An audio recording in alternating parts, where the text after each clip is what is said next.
Good morning, afternoon, evening, ladies and gentlemen. I'm George Moss, host of the program that comes on every Monday from 2 to 3.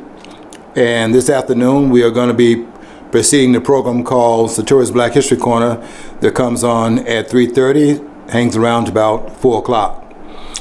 We're always very, very glad to come here on the second and fourth Mondays because we know that you're in for a treat. Hopefully we can do some things here of our program, and then after that is over, I run home to watch the program that's headed by the two great hostesses, Miss Catherine Hunter Blake, Miss Catherine Hunter Williams, and Miss Catherine Blake, and they do a prominent program here at allpointstv.com, and they're here every second and fourth Mondays, twice a month.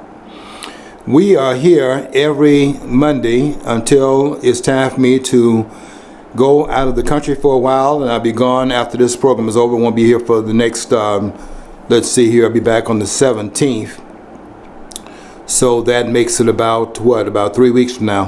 Where are you going this year? I'm going to be going to the Netherlands, and I hope to be able to interview while I'm there the wonderful parliamentary leader in the Netherlands, one of the most clear thinkers on the continent of Europe, who understands what time it is as far as the encroachment of Islam in Europe, and that's Geert Wilders, W-I-L-D-R. You think you could talk to him? I've already put on his site my request to meet with him. I'm going to a seminar, but I'm requesting a chance to meet with him. I'm hoping to be able to do that before I come back. I'll be there for 13 days, so hopefully I'll be able to do the interview. I'm going to certainly make every attempt to do so. This is your first time in Europe, though, isn't it? No, I've been through Europe. Whenever I go to West Africa, I go through Europe. So I've been through Europe a number of times, and I've been into about 3 or 4 or 5 different cities there. But I've never really gone into the landscape, which I'll be doing this time in Amsterdam. And I'm looking forward to it because I think that Geert Wilders is one of the really outstanding leaders in Europe, and I can't credit a whole lot of the others who have made a cataclysmic mistake of thinking that you're going to be able to negotiate with Islam, and somehow you're going to be able to soothe the, I hate to use this word, but the savage beasts, because these people are barbarians, and they have not come out of the mindset of the 7th century. And I hate to say this because it sounds like you're being, I guess they call it Islamic phobic, but I don't think it's that at all. I think it's just simply understanding history and understanding how that history is playing out in the present time period, and things have not changed. That Islam, that religion is still back in the days of Muhammad ibn Abdullah, who died in 632, and they're still back there in what is the 7th century, and the savagery of that religion has not had an enlightenment period, and we're seeing it playing out where it is, and it's not a religion of peace. It is that in our frightened mind because we don't want to call it what it is. But can I ask you a question? I'm going to play devil's advocate here, okay? Yeah. This is probably unfair because we're prepared for this. I'm glad you're asking. But I mean, it's actually, the way I see it, and I was raised as a Christian, I'm still a Christian, but I never took Scripture from the New Testament as being overly pacifistic. What I always took it as don't be aggressor, but it never says anywhere not to defend yourself. That's what a lot of detractors, I think they got the wrong interpretation of Christianity, but I think it's a religion of peace. But what I would say, there's this remarkable distinction between, it's like the reason why Christians did horrific deeds, because back in the past, their leadership of the church was fused together with the government, the Roman Catholic Church primarily, and they flat out didn't allow people to have access to the Scripture. It wasn't available to them. It was very expensive back then because printing press hadn't evolved. They hadn't been created yet, the one of the West anyway. And so that's the reason why they got away with pushing these people to do violent acts and do horrific deeds in the name of Christ, is because they simply weren't aware of what Christ taught.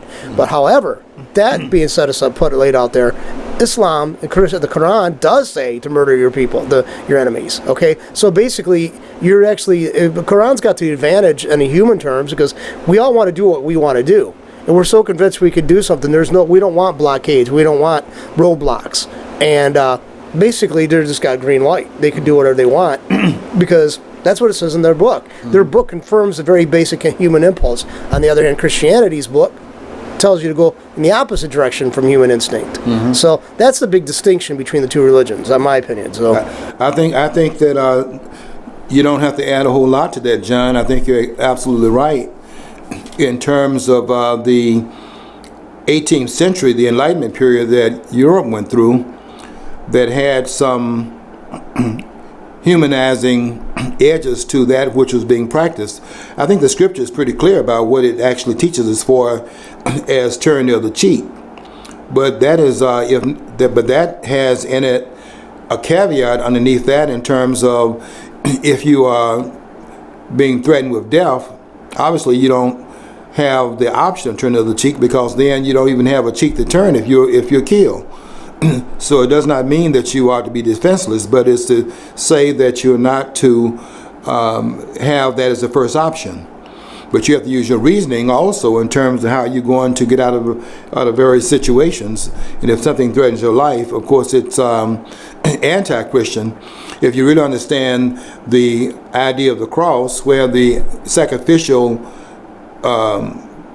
component of that religion, where Jesus has paid the sacrificial price, it then means that it is unchristian-like for you to sacrifice your life for the life of someone else, particularly if that person doesn't have anything of value in your life.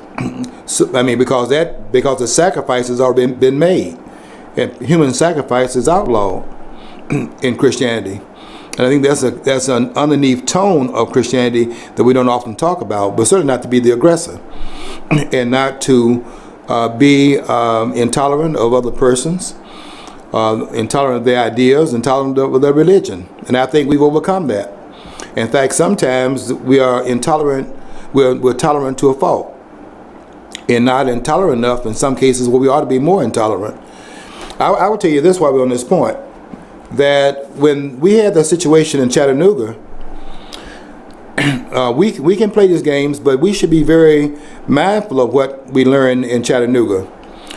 We keep hearing these people say that Islam, these people are the ones that are down and out, and they are decrepit, they don't have anything, and things of that sort. And then you see these people like the one in Chattanooga, this guy named Abdulaziz, Muhammad Abdulaziz, and they go and hunt the soldiers down.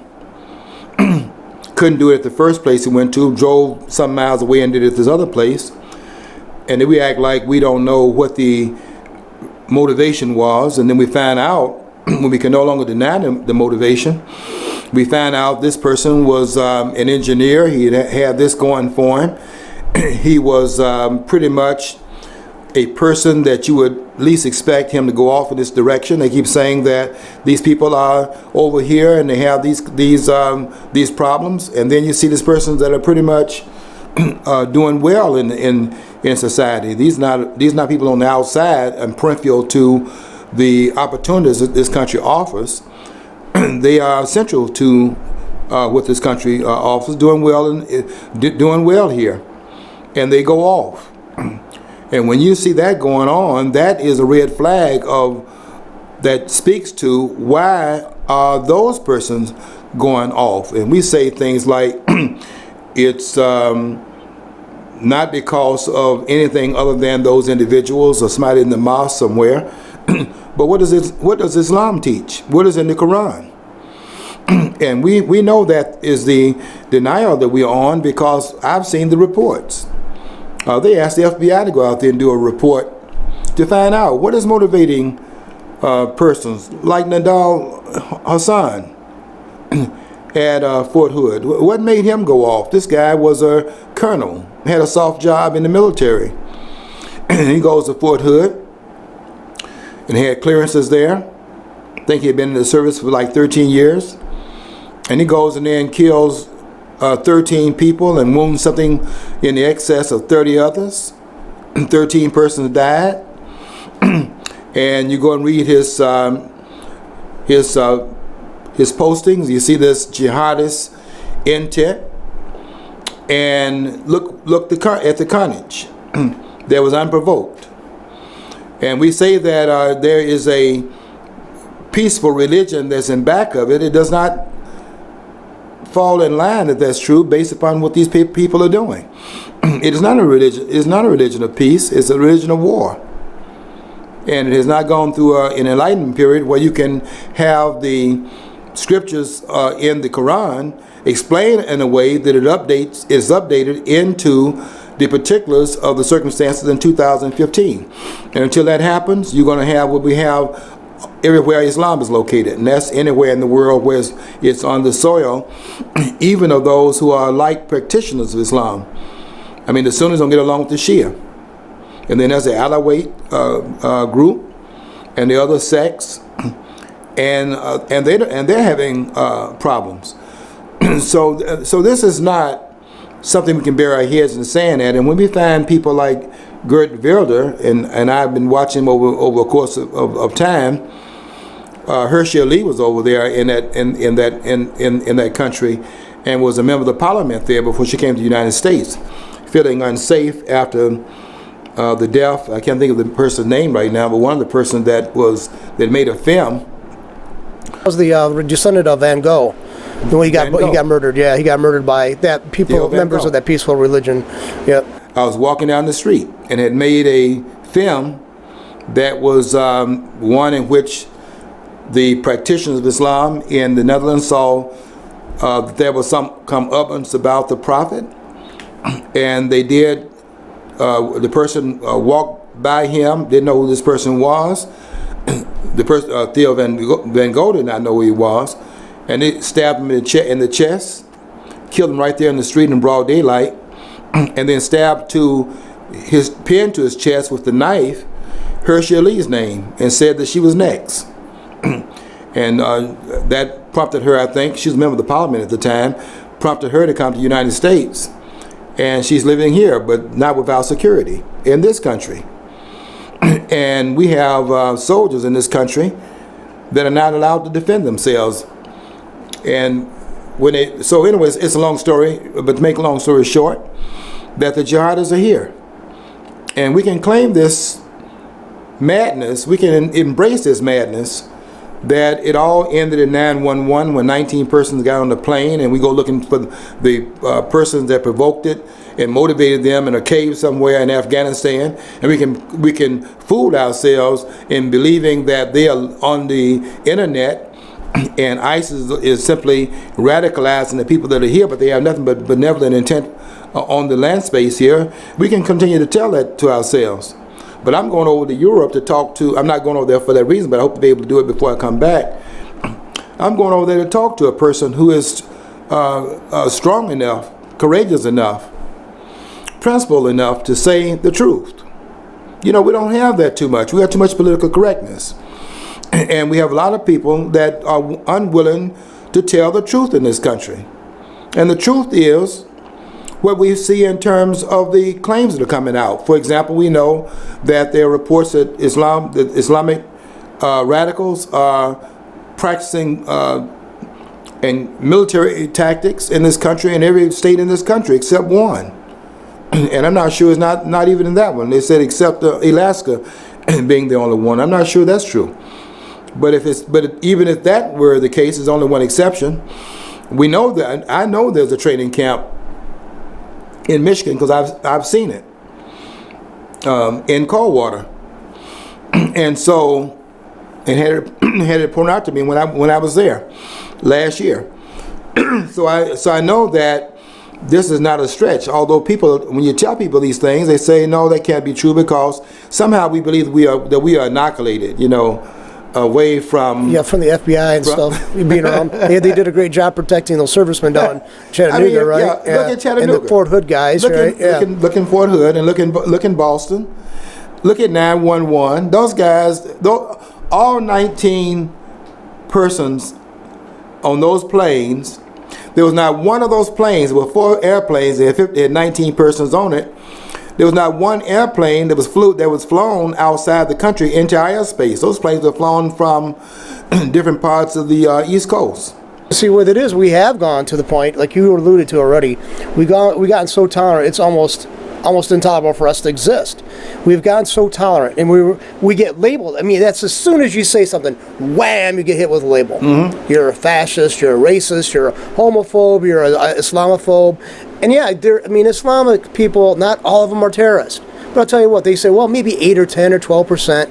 I think that's significant because guess what? Any society's changed by that number of people, that percentage point. Once it reaches that state, that number, that's when change happens, either for the good or for the bad. In Germany, the Nazis only probably got 12% of the population actually join up officially. Yeah, when you look at the size of the minority, I'm not going to even say that most Muslims are not jihadists. I'm going to say most Muslims are not involved in violence. But I think all Muslims are jihadists.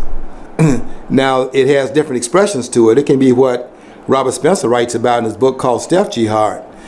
Stealth Jihad is kind of like you're practicing jihad in terms of flipping the culture over into a jihadist sentiment. And that's an undertone that's going on constantly. It goes on in the accusations that are made. Every group does that, though. I mean, let's face it. Every group does that to some degree. I mean, let's face it. I'm white. We came over here. Native Americans lived here.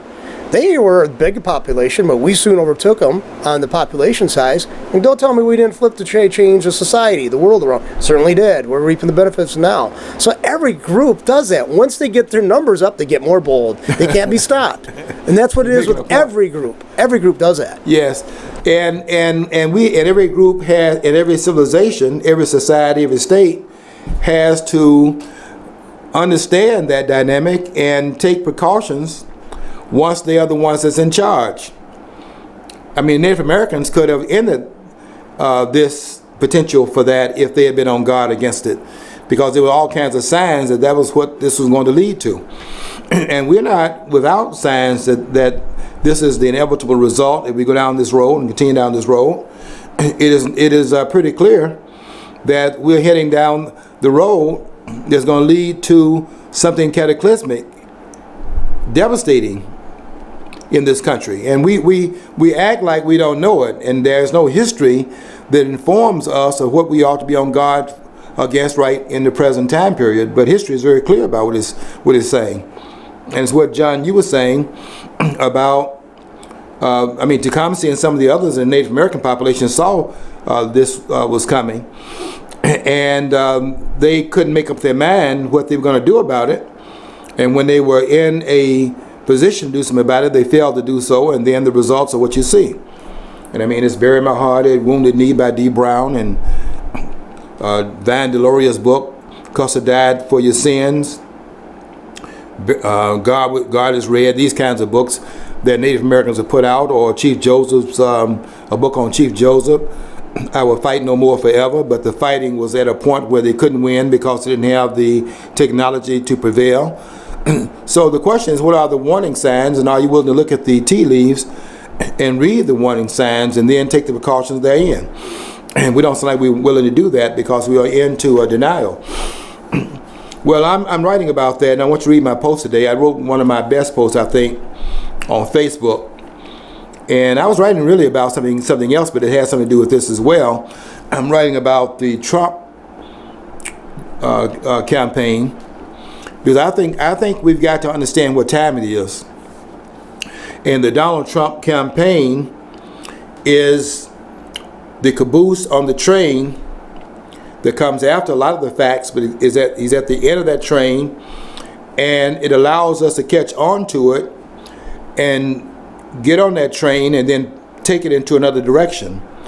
And I'm writing about that. I wrote my third part of a 3-part series before I came to the studio today, and the name of that series is I called it What If the Power Brokers Deny Donald Trump the rightful role, rightful place if he wins? I'm not saying that we should give him anything, and if he loses fair and square, that we should in fact call for a third party if the voters say no. But if the elite say no and we say yes, and they subsume their voice over our voice, and they in fact rescind our voice, then we've got to look at a third party possibility. In fact, I think you're morally compelled to go third party if the elite is going to make the decision for us, which is what they want to do. And you can peep that card by the fact that Trump is leading in the polls. And I'll tell you something, you probably picked this up also. John, I think you picked this up. And that is that Donald Trump's campaign is looking a whole lot more like what we saw in 2008. Have you picked it up, John? This is a similar crusade like thing that we're seeing here. Look at the crowds he's getting. Look at how unlike Obama that was embraced by the establishment, the press, and so on, Donald Trump is not embraced by them, but he's embraced by the American people. The people. This is a grassroots campaign. That's what they fear. I mean, they fear the grassroots because, see, they got it sewn up. And they just basically want you to buy their narrative. You know, the press is already bought and paid for by whatever side it is. You get two sides. Both of them are full of BS, and they want you to buy into either one of those lines of BS. And somebody like, I really don't like Trump. I really don't. I think he's in New London, Connecticut, a few years ago, he got them to abuse the principle of eminent domain to give him property at a cheap price so he could have a development going on. And he'd strip people of who had homes and business there for years. I'll bring that up and I'll keep on throwing that in his face. I know he's got some glaring problems, okay? I mean, very obvious ones. But he's one of them who's now said, okay, he might be just doing out of sheer lark. He might be doing out of sheer lark to run for president. But he's got enough money that he can actually be a heavy contender without trying to tap into everybody else's pocketbooks. Yeah, I don't think we have a perfect candidate by any stretch of the imagination in Donald Trump.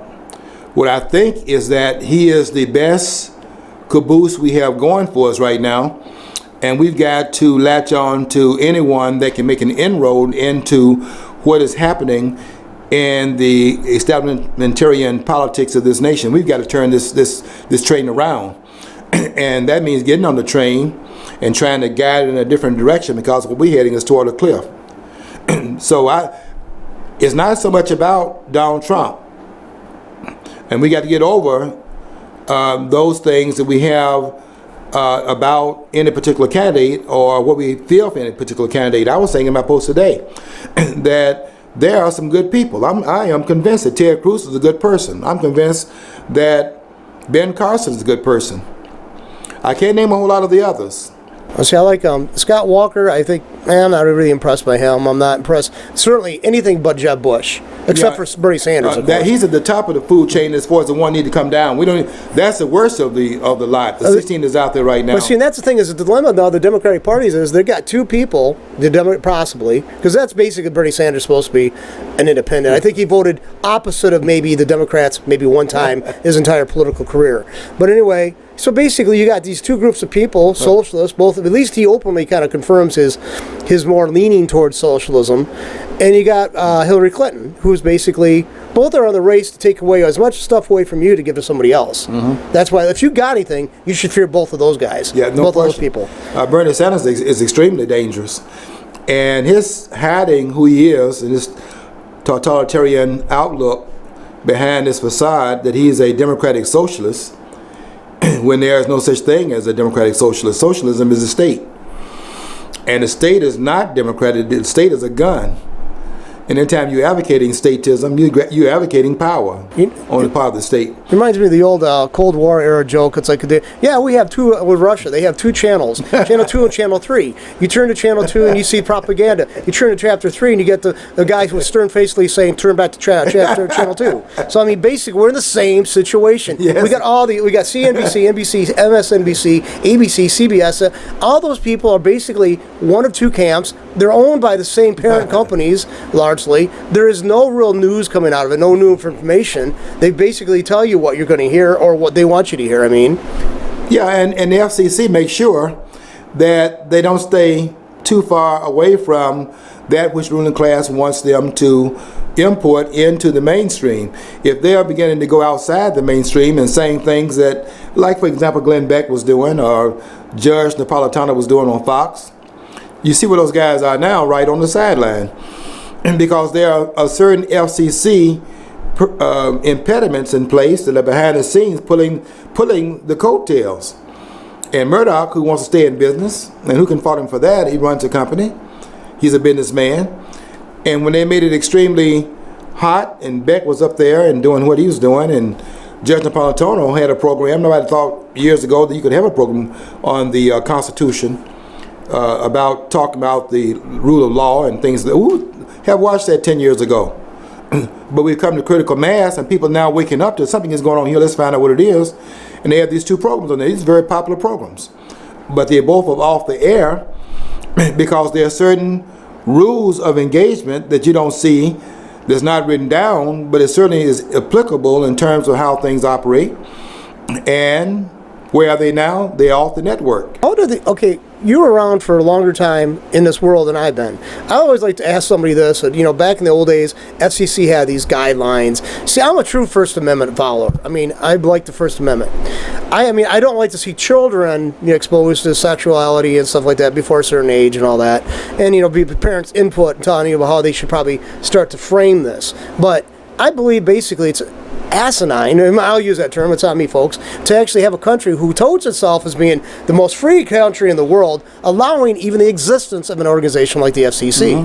I mean, it should have been a dead giveaway that this is a corporation set up by the government to be the disseminator of information, what they'll permit, what they won't permit. And anybody who should have, back in the 40s or 50s or when they first started FCC, should have said, no way is this going to happen here. We will have, like, you know, we'll have some guidelines, but you're not going to have a regulatory organization like this. But no, they permitted it. It's been gradual. We've always done that.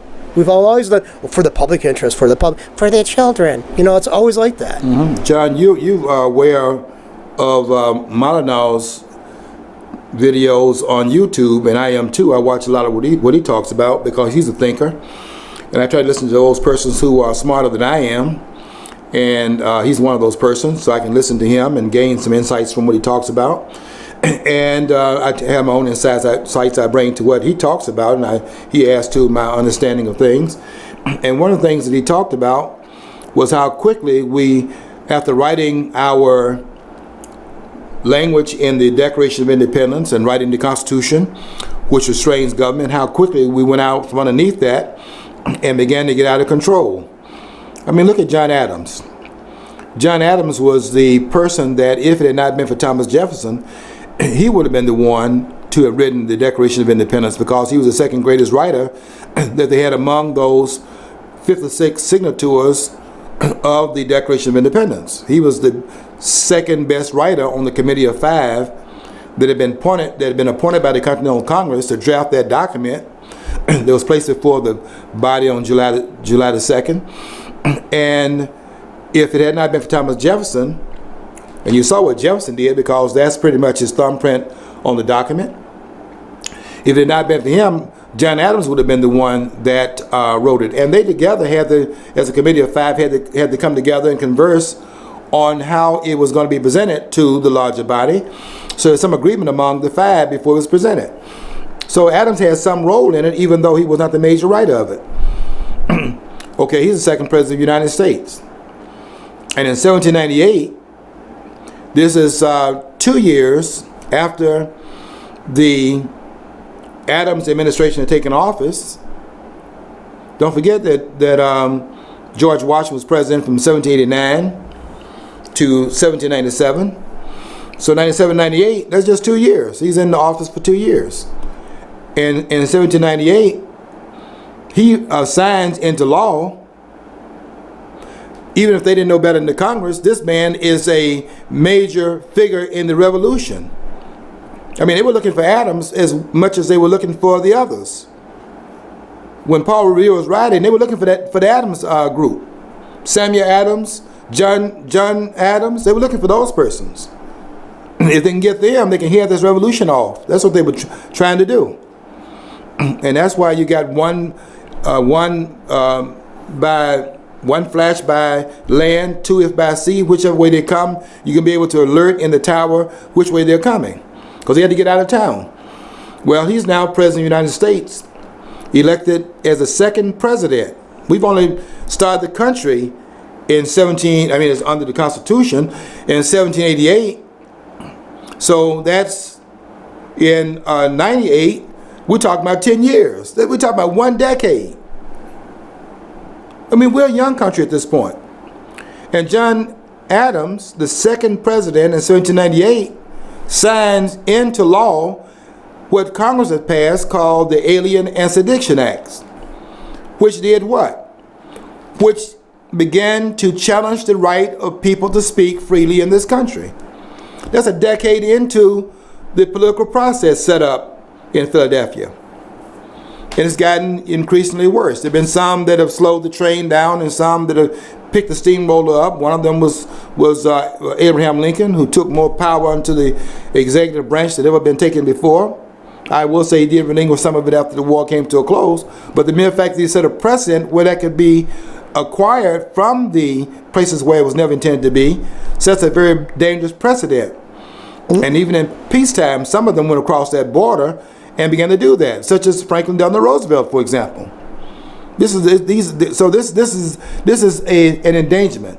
Well, I can forget a lot of flaws at this time period when you understand the history of the country and you understand where we are right now, and we need someone that's outside of the corridors of the power center, somebody outside the quote-unquote establishment, although we all are part of the establishment because we've not run to the hills and we're not down from the mountain shooting down anybody. So we all are part of the establishment, peripherally speaking, we are.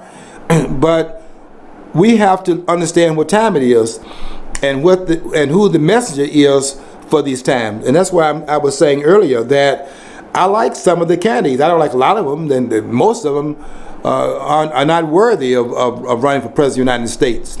Have no business being out there what they've already done to the country. I'm talking about Rick Perry, who is running. I'm not talking about his forgiveness in 2012 during the debates. I'm talking about the fact he had 5 sanctuary cities in Texas that he did nothing about. And Rand Paul, just listen to what Rand Paul is doing, and what he's done. Look at the backsliding these guys have done. Rand Paul was down in Kentucky as a Tea Party candidate when he ran. You know, we went to the polls after we saw that Obama was not the person we thought he was, and he came from behind the mask in 2009. The people went to the polls in 2010 and brought these Tea Party persons in there, because they were frightened by what they saw. The Democrats controlled the executive branch, controlled the House of Representatives, and they controlled the Senate. And people were frightened by that concentration of power in the Democratic Party. They rose up, went to the polls in 2010, and put the Republicans as majority party in the House of Representatives. And when that wasn't not enough, in 2014, they went there and did the same thing in the Senate, and flipped that over into the Republican camp. And that didn't change anything. So, and in fact, that's what Ted Cruz was saying on the floor last week, when he got up there and called Mitch McConnell a liar. I said when I heard that somebody's telling the truth for a change. And he said that Mitch McConnell has taken over the reins of power from Harry Reid, and nothing has changed in the Senate. It's run the same way it's run under Harry Reid. It's being run right now under the Republican majority leader. And he's right about that. Nothing has changed. And that's what I'm saying about Ted Cruz. He's a good man, but Ted Cruz can't change the paradigm in this country because he doesn't have the skill sets. He's a good person. And Ben Carson's a good person. But they're not the person we need right now for president. This country, with all the flaws, all the warts, you can name whatever you want to about his background. Some people were on Facebook yesterday, for example, and they were criticizing the fact that Donald Trump feathered both sides. He put money in the coffers of the Clinton administration. He supported Hillary, and he put money over there in the Democratic camp. And I had to explain because these are good people that's on the post. I've got all the knuckleheads off my post now. When I post, and some people repost what I write, because I have the longest post on Facebook in the country. There's no doubt about that. I'm just trying, and my problem is trying to cut things down. I have a real problem with that because there's so much volumes of things that you need to say, and I guess I'm writing about 4 pages now, and I'm trying to cut it down. I mean, it's longer than that when I cut it down, because I have to go through and try to edit it where it fits on Facebook. But when in talking to the person on Facebook, and now I'm talking to people that really out of the box thinkers, some people that have some brights, not these knuckleheads, get on these reposts thinking I'm not going to follow my post to other sites where person reposted when I write, and I'm not going to go on there and fan you and ferret you out and jack you up, because I don't want you on my post. And I refuse to allow you to get into my space with your nonsense. So I go and hunt you down off those other, because you don't dare come on my wall. So you go on the other sites. But what's happening now is that they don't go on those other sites. They got real quiet because they knew I'd go over there. They got real quiet. There's one person that posts everything I write almost, and they do not. They've been quiet as a church mouse. Doing his business on cotton in the church, behind the piano as an organ player is playing, and they don't say anything now because they know what's going to happen, and so they stay off that post. But yesterday they came on the wall, and we were talking about Donald Trump, and they were bringing up the baggage. He did this, he did that, and look what he did in terms of financing some parts of Clinton's foundation, whatever he was doing with Hillary Clinton. And they could not understand how a person who claims to be conservative would in fact do that. Well, I told them about this book by Thomas DeLorenzo called How Capitalism Saved America. And in the book, chapter 11, if I recall, and I do recall, in the book, what Thomas DeLorenzo talks about is Bill Gates. You know, Bill Gates is the one that is the entrepreneur, the pioneer of Microsoft. And he thought, according to DeLorenzo, but you can also see it through what you discovered through reading the newspapers when they came after him in these antitrust claims, he thought that all he had to do was organize a company, run it efficiently, pay your taxes, play by the rules, and they will leave you alone. And before he knew it, because he had not understood the dynamics, they were coming at him from both sides with antitrust suits. And if you know anything about the antitrust laws of the country, having read, for example, Capitalism, the Untold Ideal, the Untold Ideal of Capitalism by Ayn Rand. The Unknown Idea. The Unknown Ideal. Capitalism, the Unknown Ideal. Ayn Rand's book, you read that. You read about the antitrust acts, the Sherman Antitrust Act of 1890, and other antitrust acts. And they're written in gobbledygook and in contradictory language. The intent is to make sure that it cannot be followed. In other words, it's impossible for you to be in compliance with the antitrust suit. I mean, the law. You cannot comply with it. Which means that in order to keep the politicians from coming after you with their claims of you violating the trust, the antitrust laws, you have to understand what you must do. And I was explaining to them, when Gates set his company up, he thought, well, all I have to do here is be a good businessman and play by the rules. Well, what are the rules? What are the rules of engagement? The rules of engagement is what Alcee Hastings said when he stated that the law is what we say it is.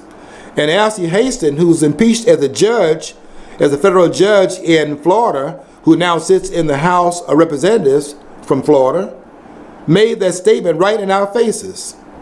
I mean, he was just like Creflo Dollar. You know, they got an expose on him, and they had cameras on this guy, And they would talk about how this man takes up money. He got a $60 million jet they paid for him. That puts him in debt for however long it'll take to pay that debt off, probably forever. And he was up there with a basket, cameras were rolling, and he was saying in front of the camera, I'm taking their money. And was doing that, and they still put the money in that bag. He's holding the basket, and they put the money in there. That's how arrogant they are. So anyway, Bill Gates did not know what he was dealing with. He thought that it was all about, being honest and having integrity and principle, running a principal company, which he was doing, and having an idea of how to make the capitalist network work for him. Didn't know there was a socialist agenda behind the capitalist network, because government is socialist. And the reason why it's socialist is because there's no role for them to play in the capitalist network. That's why government is always going to be socialist. Because I always said that that's why you have to have government hands off. Bureaucracy is a citadel for the incompetent and the mediocre. That's what it's good. I mean, and it's all resentment. Right. It's basically this whole idea of somebody's not paying their fair share. They can never tell you what that means in a dollar number or a percentage number. It's like whatever it is now, it's got to be at least 20% or 30% higher. Yeah. It's always it's like, well, we got all these things to do. Well, gee, why don't somebody actually start doing things for themselves? Mm-hmm. Well, they can't. Well, that's too easy. They would never tell you what their fair share. What the fair share of the taxpayers is of those at the top, particularly when you see what they're paying already into the till. And it's what Thomas Sowell said. He's right in what he stated about that. He said that their fair share is more. They would never put a dollar figure on it. And if the people knew what they were already paying, they would see how bogus the claim is that they're not paying their fair share. Well, in John Rawls' book, Theory of Justice, he said that to be considered socially just, socially fair, if like this portion of the population moves upwardly, it has to pull up the bottom half slightly. But he gives a number I can't bring. And thing is, they're like people who analyze that and broke it down in every social movement and every every scenario where there's been development of like manufacturing base and jobs created. Everybody's incomes and stuff, even if they're not directly tied to those industries, has risen by his allocated or his set amount or his proportion. So I mean, it shows that the boat lifts. Is being lifted by this world water. So I mean, but they're still not happy. It's always got to be more. It's always going to be more. Somebody, and they should feel bad about making it. Mm-hmm. They should feel bad about being successful. Mm-hmm. Yeah, that's what I never liked. John, the rulers have the guns, and they are willing to do what we've seen them do on a number of occasions, and that is to have wealth taken at levels that are confiscatory. In other words, almost everything that you are earning, they're taking. It was 96%. Let's see, make sure right. It was 94% under Roosevelt during the first term. That's why Roosevelt's Secretary of the Treasury, Morgenthau, came to Roosevelt in 1937 and said, look, we've been doing these things right here. We've actually had taxes at confiscatory levels. And what we've seen here is that the revenues that we thought were coming in at those levels would have not come in, and we are not better off because of it. And the reason for that is because the people that know how to make money, it's not like they don't know how to divert so they can maintain the money. If you say that you're going to confiscate 94% of their 96% of their earnings, which is what Bernie Sanders is talking about right now, then they simply invest elsewhere, offshores, for example. Money is able to move, and so you can put money into places where the investors will go elsewhere, and that's what they're doing, driving money offshores into other places. And they're doing it because of these policies. So I was explaining what happened to Gates. And Bill Gates, through them coming at him, learned, because it's like wink, wink. Do you understand what the message is? And Bill Gates finally woke up to how the game is played. And if you notice how they do it, when persons are running for office, they don't know which of those two horses in the race are going to win. So what do? In a race where you have that uncertainty, but you only have two horses. It's like the Kentucky Derby. So you have two horses. What do? You put your money on both. So whichever one wins, you have feathered the cap of that particular horse, and that horse doesn't come back to bite you. I mean, go back and go look at what Jared said after the election was over in 2012, where she was saying we're going to go after every one of our enemies. And she was talking here about the donors list. But another thing is, too, point to be made, Bill Gates is a registered Democrat, and he's a lifelong Democrat.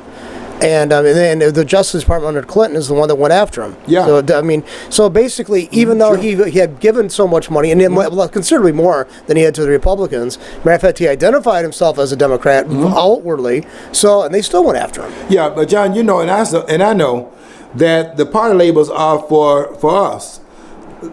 There's number one party in this country. That's the ruling party. And that's why Ted Cruz was right in what he was saying last week when he was talking about we now have Mitch McConnell in the place of Harry Reid, and nothing has changed. They're running a lot of games right now. They're just hiding how they do the same business. They do each other's bidding. You can have, for example, all of the members of the Democratic Party voting for Obamacare, the so-called Affordable Care Act, which nobody can afford. And then you can be as naive as Ann Coulter was. Now, don't get me wrong, Ann Coulter is not naive, but on this point, she was very naive. She thought that if you could, in fact, get the person in Mississippi over the hurdle and get him in there, and you get Mitch McConnell back in there with his corrupt self and get him back in there, and some of the others, and you don't oppose them, but let them get through the primary and then win the general election, we'll get a majority, and they will take steps to return health care to its rightful owners, the people who choose their own care. Is their health, they choose their practitioner. And it was surprising me that she thought that. But they have both of them now, and look what happened once they got there. Nothing has changed. It's because of the ruling party. They're not going to get back any power once they get it, and if they can get it without on the cheap, meaning they don't pay a political price for it, that's power to get on the cheap, and then they're not willing to return because there's no political consequence. They have the ability to disclaim having any role in it, and then they make the claim they can't do anything about it because guess what? The president would veto it. If they went before the president, he would just simply do it anyway, and then they're telling you, well, it's fait accompli. But they're not going to reject it because they are in the same game. It's the same game with two different players under two different names. And so you said John said they went after Bill Gates. And they went after Bill Gates because Bill Gates calls himself a Democrat. They call themselves Democrats, but they're not Democrats. We know what the word Democrat means, right? And we also know what the word Republican means. And they go under those two names. Democrat and Republican, and they're neither one of those things. And those persons are calling themselves that out here, which they are mimicking the name calling without being that either, because you don't have the power to be a Democrat, because you can't bring in the results about, and you can't be a Republican either, because you don't wield the power to bring that result about. They have the power and won't do it, and that means they're not Democrats or Republicans. And so that's just definitions that they use. And don't forget, words are a source of power. The terms you can get people to use is a source of control, because if you can get people the terms to use that they define themselves by, and they're not that, then you've captured them, because you got them calling themselves something that they're not, rather than calling themselves what they are. And what are they? They're outsiders. And that's the thing that I'm talking about with Donald Trump, as a matter of fact, because Donald Trump is an outsider. Now, when he gets inside, let's see what he does when he gets inside. But let's put him in there first and see what he does, because we don't have any choice in the matter. The other people that's inside right now, they are insiders. Well, they claim, I mean, look at John McCain in 2012. John McCain had been in Congress. He had been there 2 terms in the House, starting in '86. And he had been in the Senate, I think at that point, 22 years, or maybe 24 years in the whole Congress at that point. I think he'd been in the Senate 22 years, if I'm calculating correct. I know he started in 1986. And he ran, having been in the Senate at that point, starting his 4th term, ran as an outsider. He was a maverick. Remember that? He was he was running as a maverick. Yeah, see, he was never allowed at the cool table at the Senate, the dining room. He had to sit out there with all the geeks instead of the cool kids. So that's the reason why he's an outsider. The nerve. Yeah. The nerve of this guy. John, can you imagine the audacity of a person telling you he's an outsider, but in the Congress for more than 2 decades, he's running as an outsider because he had picked up the chemistry of the voters that were tired of these politicians going in there as career politicians and doing us in. So he picks up that energy and talks about him being an outsider. Okay, we do have a person that is an outsider, and Donald Trump, whether he does anything with it or not, he does have the skill sets to address this issue. He has the money to do it. Doesn't need their money in order to run a viable campaign, and he's also a capitalist. And he can probably deliver a speech without having a teleprompter. And he does that with a tremendous acumen. He's done that well. And that's what people are gravitating toward. They're seeing this man as for real. They asked him on the Fox program a week ago, they said, who do you like out there in the field of 16 that you think is for real? And Donald Trump said, Donald Trump is for real. Donald Trump is for real. And that was what people are picking up. Now, we don't know what will happen when he's in power. But right now, what we've seen is they come at Donald Trump, asking for an apology, which I wrote about. And there was nothing to apologize. It was all hyperbole made up. Because once he starts backing up and apologizing, he sounds like the pack. But he stands out from the herd when he does not do that. They want him in the pack so he cannot be identified as being different, but he is different. And so far, what you've got is him coming back for more of it. When they call it, when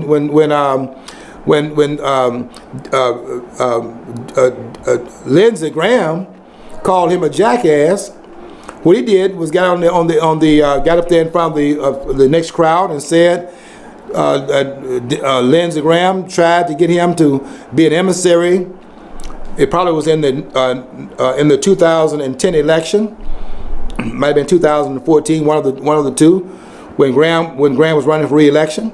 He needed some inroads because they were questioning his credentials as a conservative, and he wanted Trump to give him an inroad into Fox and Friends, a program that comes on in the morning on Fox because they have a large viewership, and they were questioning his conservative credentials. He wanted to get on the conservative station and reprove himself, and he asked Trump to help him. So what Trump did when he called him out of his name, Trump took out the card he had with his number on it and said, let's see if this number still works, and gave him his phone number. And of course, Lindsey Graham, the hideout that he had been outed, went and made a big deal out of, destroying his cell phone and making it appear to be nothing other than a joke because they don't want to take this guy seriously, but the people are taking him seriously. And we want to maintain that and keep that going because what we want to do is what I want to see happen. I hope people will understand why it's necessary, and that is to bring these people out of the woodwork and make them come out front and tell us that our verdict doesn't count. I want to see them do that because if they do that, then a third party is morally compelling. Donald Trump, if he is in fact sideswiped by these merchants behind the scenes, and is not given the opportunity to run in the party because after the people have endorsed him, if that in fact happens, if it doesn't happen, something else would be in place in that case. But if the people endorse him and he does not become the candidate of the Republican Party, then a third party is morally compelling. And if he does not do it, he's immoral. And we'll have to follow him out of there. We have to let them know ahead of time. That's what I'm trying to write while I'm writing this article. We must let them know ahead of time the consequences of them coming from behind their mask and undoing the will of the people. Because they put it in their court, then we have an obligation morally to put it in the people's court. We're morally compelled to do that. And Trump is the only answer we have right now. I'm not saying he's not a flawed candidate, but that is the only caboose that we can get on right now, given the set of circumstances that we have. And we got good people. I named two of them that I think are good people, but they cannot stop this train. There's only one person right now that has even the possibility of slowing this train down and then turning his course around, because he's been there. I'll tell you, let me say this before I get off the air. Let me tell you what I think the ticket should look like. And I'm not saying anybody's listening to George Moss about this ticket.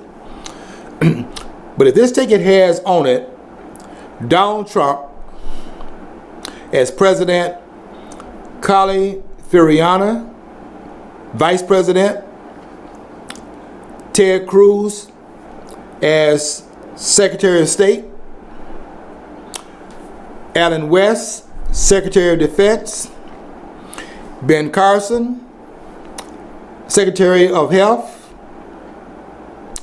If that is the ticket, this country will be turned around in no time, because all you have to do is get the hand, the thumb, the footprint, every other part of their body off the economy, and we can grow ourselves out of this situation. We can grow the economy out of this situation, and those two persons at the top of that ticket know how to do that because they run businesses. Trump has been negotiating all over the world, and so has Kali Furiana. Right now we don't need politicians. We need business people.